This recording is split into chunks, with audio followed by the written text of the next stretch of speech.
এই জাঙ্কেল, এখানে গাড়ি রেখেছেন কেন?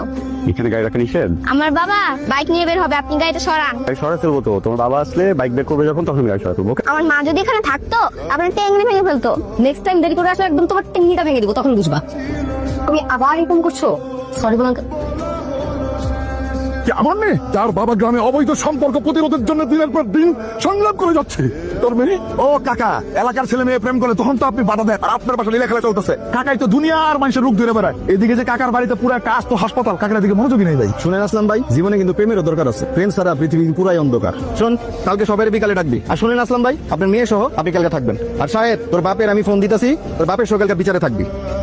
কি রে সাহেব, তোর বাপে কই আর বাকি মুরব্বীরা কই? এতক্ষণ ধরে বসে থাকবো না কে জায়গায়? আমার তো নেতার সাথে মিটিং আছে। ভাই কাম তো একটা করছে। আসলাম চাচার বাসায় গেছিলাম পুরো সারা সপ্তাহে। তারপর আমি বাসার ভিতর আসতে রুগীরা দেখি ভিতরে তাও দেওয়া মাল তার মেরে এনে বাকছে। পাঁচুরা হয়েছে এখন আর কি বিচার করবো? এক তরফা তোর বিচার হয় না।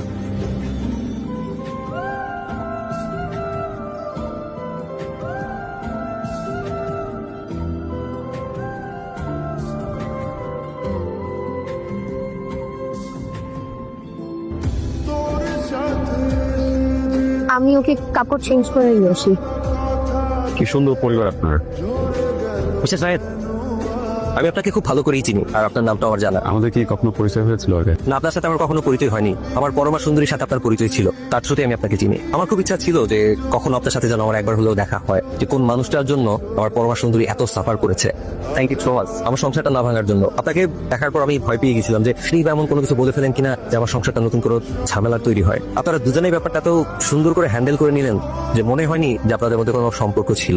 একটা পুরনো সম্পর্কর সাথে একটা গোছানো সম্পর্ক, একটা গোছানো সংসার অনেক বেশি ইম্পর্টেন্ট। এই কথাটা হয়তো আপনার ওয়াইফ বলেছে।